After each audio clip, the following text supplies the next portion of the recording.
What is up, you guys? Happy Friday. If you have not watched Legacies Season 4, Episode 12, click off this video right now because I'm about to spoil it. I don't even know where to start with this episode.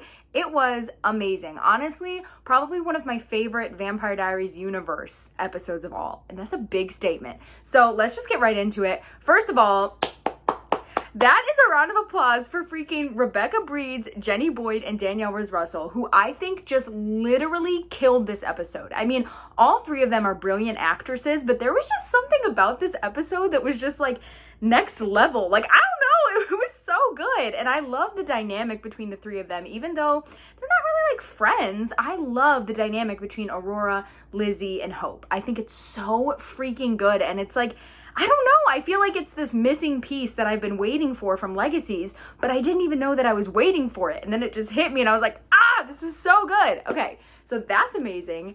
Second of all, we need to talk about the Hope scene at the end. And I know it's at the end of the episode, so maybe I should save it for the end of the reaction, but I can't. I feel like I can make an entire episode just about that last like minute and a half of Hope because it was so good. It was so layered. I actually went back and rewatched it a couple times today because I was just like, I feel like there's so much in that scene. And like my initial reaction last night was like, I'm afraid of her. She has turned into Klaus. She's crazy. She just killed this innocent man. Why is she doing this? Why is she faking her emotions? And like all this different stuff. I was just like kind of terrified of her. I was like, yeah, she's a sociopath. But having rewatched it today, I don't know if this is the appropriate reaction to have, but I actually cried over it because I just am gutted for Hope. Like, I feel for her so badly because you could tell that when she was in the street, by the way, little parallel to like some Damon, like that was definitely Hope Michelson's Damon Salvatore moment, and I am living for it. Like,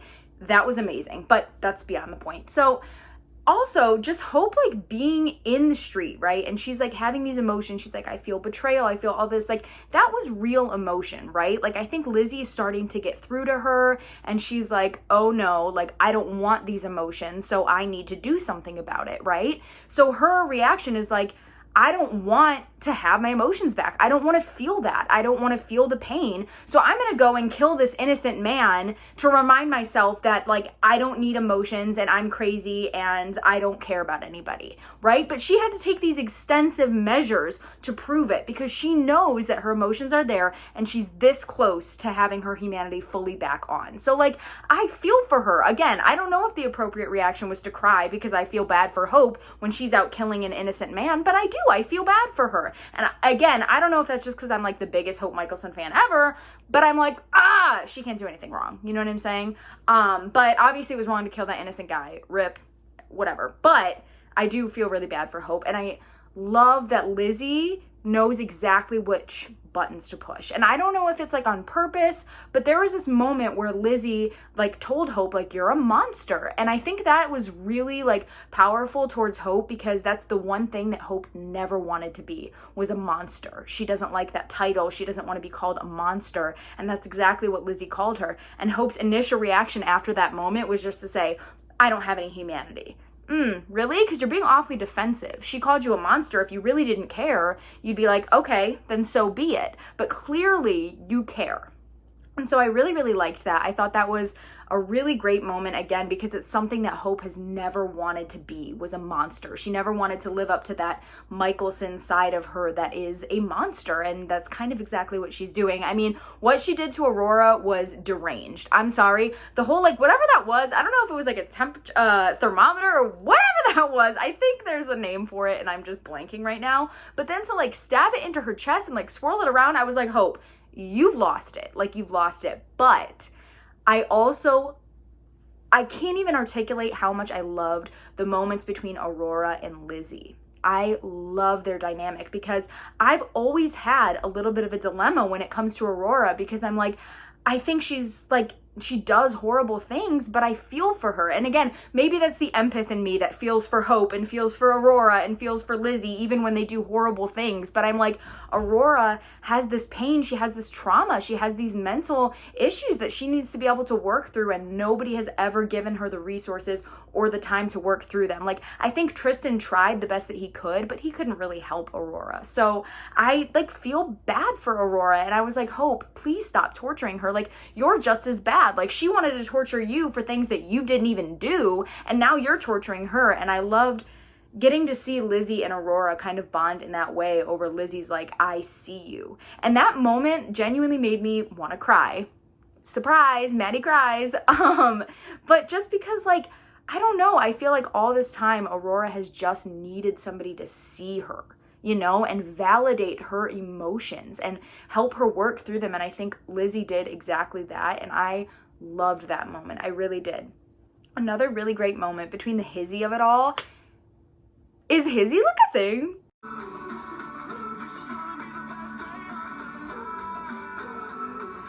Oh, sorry, I didn't see you there. I was too busy buying tickets for Super Squad Con in 2022 so that I can hang out with all of my Legacies besties and have so much fun.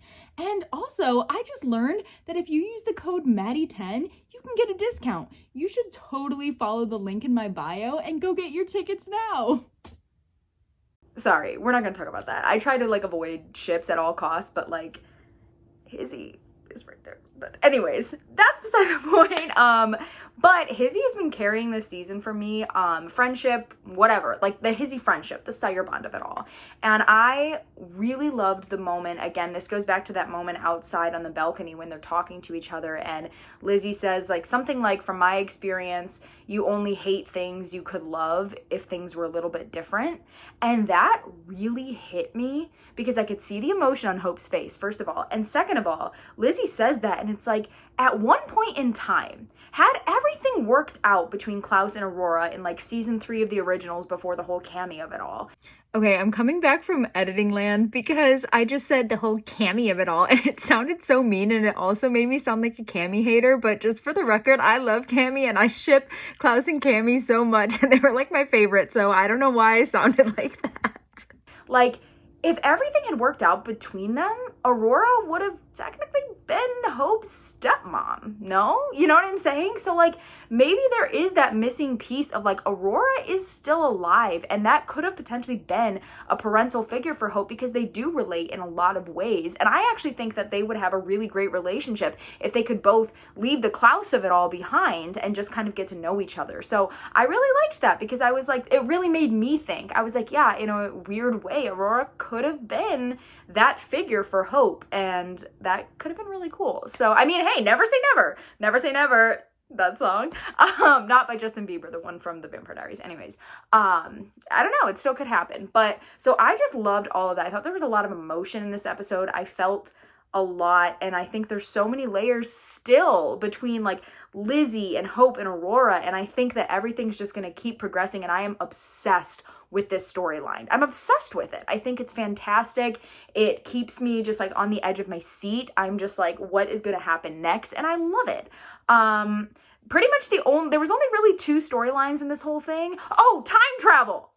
Let me get back to that for a second. So Lizzie like says this plan to Aurora. She's like, what if we time travel back to when Tristan was alive and Hope's Humanity was on and Josie was back and my dad wasn't in coma? Like, okay, time travel, but can you time travel so that like, because if Tristan comes back, then like technically wouldn't they have to bring Elijah back? Which I don't really care about Elijah, low-key, don't tell anyone. But I'm like, I need Klaus back. So let's go back in time before all of this happened, and let's just have everybody back. I'm here for that. Let's just do it, you know? Except for Malivore. Can we find a way to like get back in time but like not bring Malivore back? That'd be great. But the only other really storyline that we had in the episode was Alaric, Landon, and the Necromancer. And all I really have to say about that is Alaric is a piece of irredeemable trash. That's it. That's all I have to say. I mean, I'll explain a little bit, but like, he is a piece of trash. He kind of screwed over the Necromancer, but at the same time, like, you made Ted be the Necromancer, and that's so messed up. Like, Ted was finding finding peace. Ted was finding his happiness, and this is what you go and do. Like that part really made me mad because I've actually come to love Ted. And so I was like, what? Like I hate Alaric. I'm sorry. I do. And I try not, well, hate's a strong word. I highly dislike Alaric in Legacies, and that sucks because I used to love him in the Vampire Diaries, but I highly dislike him in Legacies. And also, he gets to go back to life, and Landon, as Wade would say, my boy Landon, who is just the purest little soul, is stuck in limbo, and Alaric is back to life. And I'm like, it should be opposite. Like, please just give Landon the peace and the happiness that he deserves. Alaric has lived his life, man. Like, he can stay in limbo. I don't care, okay? I care about Landon. I do want him to come back. I don't want him to bring back Hope's humanity because I feel like that's a cheap shot, but I do want Landon back. So, again, moral of the story is I love Hope, Aurora, and Lizzie. I love their storyline. I miss Landon, and Alaric is trash. So, yeah, that's what I thought of last night's episode. I thought it was incredible. I am so excited for it to come. Also, whoever does the music on Legacies, the music was amazing. The music is always amazing, but last night it really brought out those emotions. Not Hope's, but mine. That was a really bad joke. Anyways, thank you for watching. Let me know what you thought about this episode. Let's talk about it. And I will not see you guys for a Legacies reaction next week because I think we're on a 2-week break. It might be a 3-week break. I'm not sure, but I have some other fun video ideas, so stay tuned. I'll be posting about them on my Instagram stories, so you guys will see what they are, and I'm really excited about them. So we're gonna have a lot of fun. So I will see you in a few weeks for another Legacies reaction, but I will see you next week for a new video.